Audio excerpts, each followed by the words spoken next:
الحمد للہ رب العالمین والصلاة والسلام علی اشرف الانبیاء والمرسلین فاعوذ باللہ من الشیطان الرجیم بسم اللہ الرحمن الرحیم یا ایہا الذین آمنوا کتب علیکم الصیام کما کتب علی الذین من قبلکم لعلکم تتقون۔ تمام تعریفیں اللہ رب العالمین کے لیے لائق و زیبا ہیں جو ہمارا خالق، مالک اور رازق ہے۔ درود و سلام ہو نبی محترم و مکرم پر جس نے گالیاں سنی، تانے کھائے، خون بہایا لیکن حق رسالت ادا کیا۔ معزز سامعات، السلام علیکم ورحمۃ اللہ وبرکاتہ۔ آج میری تقریر کا عنوان ہے رمضان المبارک، نیکیوں کا موسم بہار۔ اللہ تعالیٰ کے فضل و کرم سے ماہ رمضان المبارک کا آغاز ہونے جا رہا ہے، اس لیے ہم سب کو اللہ رب العالمین کا شکر ادا کرنا چاہیے کہ اس نے ہمیں زندگی میں ایک بار پھر یہ مبارک مہینہ نصیب فرما رہا ہے۔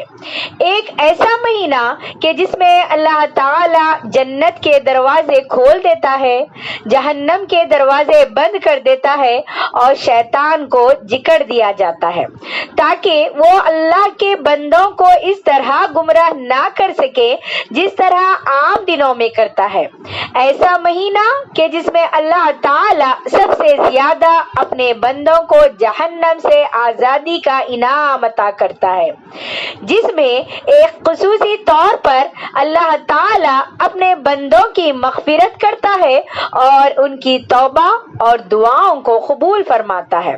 تو ایسے عظیم الشان مہینے کا پانا یقیناً اللہ تعالی کی بہت بڑی نعمت ہے، اور اس نعمت کی قدر و منزلت کا اندازہ آپ اس بات سے کر سکتے ہیں کہ سلف صالحین رحم اللہ 6 ماہ تک یہ دعا کرتے تھے کہ یا اللہ ہمیں رمضان المبارک کا مہینہ نصیب فرما۔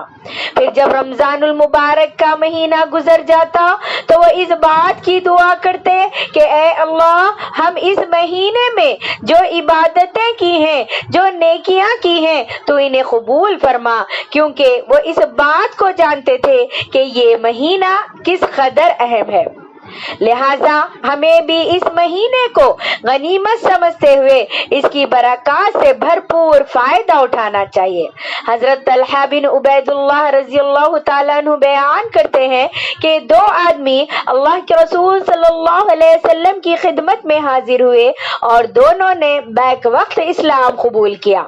اس کے بعد ان میں سے ایک آدمی زیادہ عبادت کرتا تھا اور وہ اللہ رب العالمین کی راہ میں شہید ہو گیا،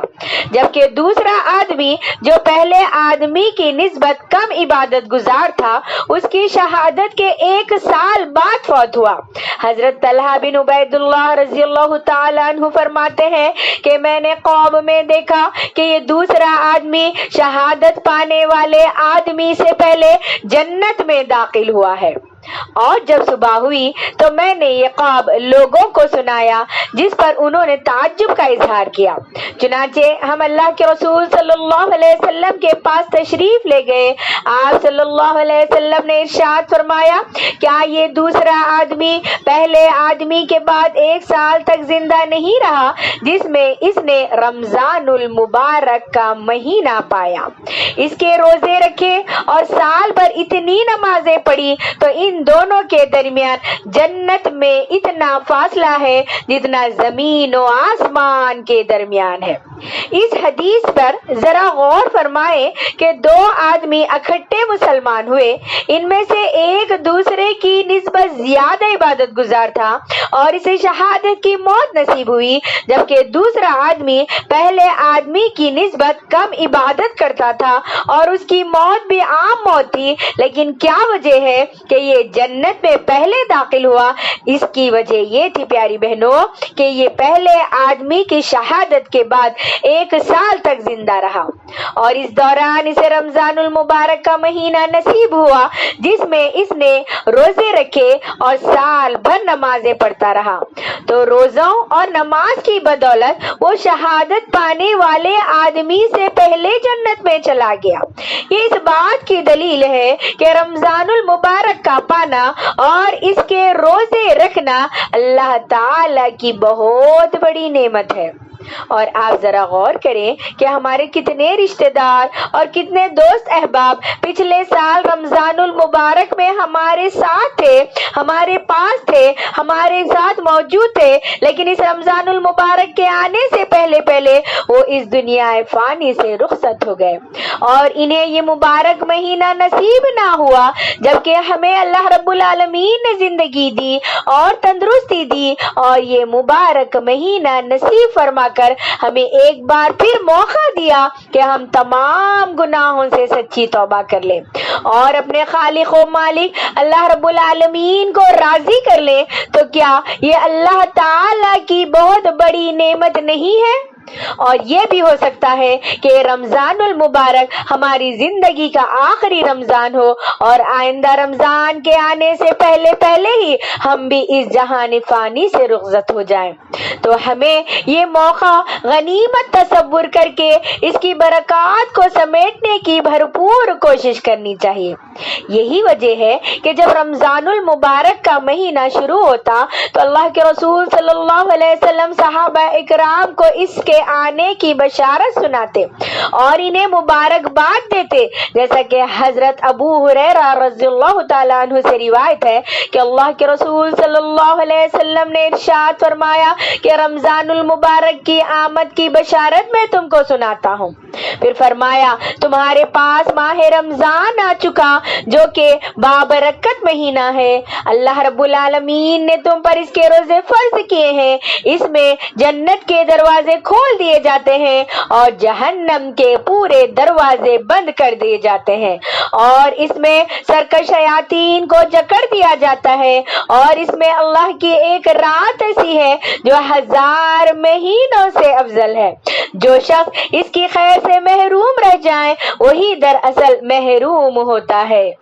اس مبارک مہینے کی بے حد خصوصیات ہیں جن کی بنا پر اسے دیگر مہینوں پر فضیلت حاصل ہے۔ ان میں سے چند فضیلتیں، چند خصوصیات میں آپ کے سامنے رکھوں۔ نمبر 1، نزول قرآن مجید۔ اللہ رب العالمین نے آسمانی کتابوں میں سے سب سے افضل کتاب یعنی قرآن مجید کو مہینوں میں سے سب سے افضل مہینہ یعنی رمضان المبارک میں نازل فرمایا، بلکہ اس مبارک مہینے کی سب سے افضل رات یعنی لیلۃ القدر میں اسے لوح محفوظ سے آسمان دنیا پر ایک بارگی نازل فرمایا اور اسے وقتاً فوقتاً اللہ کے رسول صلی اللہ علیہ وسلم پر 23 سال تک نازل فرماتا رہا۔ اللہ رب العالمین سورہ بقرہ سورہ نمبر 2 آیت نمبر 185 میں ارشاد فرماتا ہے، شہر رمضان الذی انزل فیہ القرآن ھدی للناس وبینات من الھدی والفرقان۔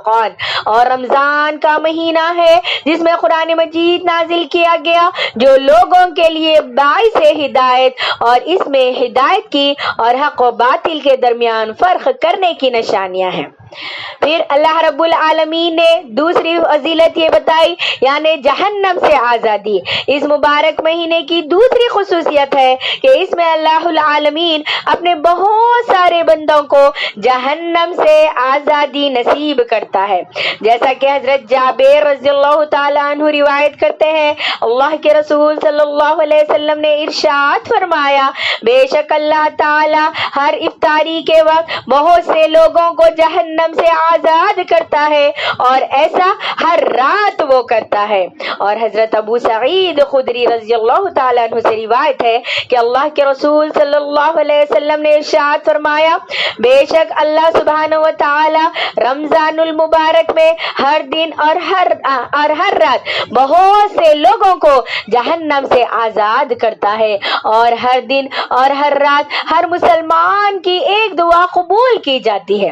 ان حدیث کے پیش نظر ہمیں الہ العالمین سے خصوصی طور پر دعا کرنی چاہیے کہ وہ ہمیں بھی اپنے خوش نصیب بندوں میں شامل کر لے جنہیں وہ اس مہینے میں جہنم سے آزاد کرتا ہے۔ کیونکہ یہی اصل کامیابی ہے، جیسا کہ اللہ رب العالمین سورہ آل عمران میں ارشاد فرماتا ہے وَمَنْ زُحْزِحَ عَنِ النَّارِ وَأُدْخِلَ الْجَنَّةَ فَقَدْ فَازَ وَمَا الْحَيَاةُ الدُّنْيَا إِلَّا مَتَاعُ الْغُرُورِ۔ پھر جس شخص کو آگ سے دور کر دیا جائے اور اسے جنت میں داخل کر دیا جائے، یقیناً وہ کامیاب ہو جائے گا، اور دنیا کی زندگی تو جان لے کہ محض دھوکے کا سامان ہے۔ تو پیاری بہنوں، اللہ سے دعا کیجئے کہ الہ العالمین ہم تمام پر اپنی نعمتیں، انوار و برکات نازل فرمائے۔ آمین ثم آمین، وآخر الدعوانا ان الحمد للہ رب العالمین۔ السلام علیکم ورحمۃ اللہ وبرکاتہ۔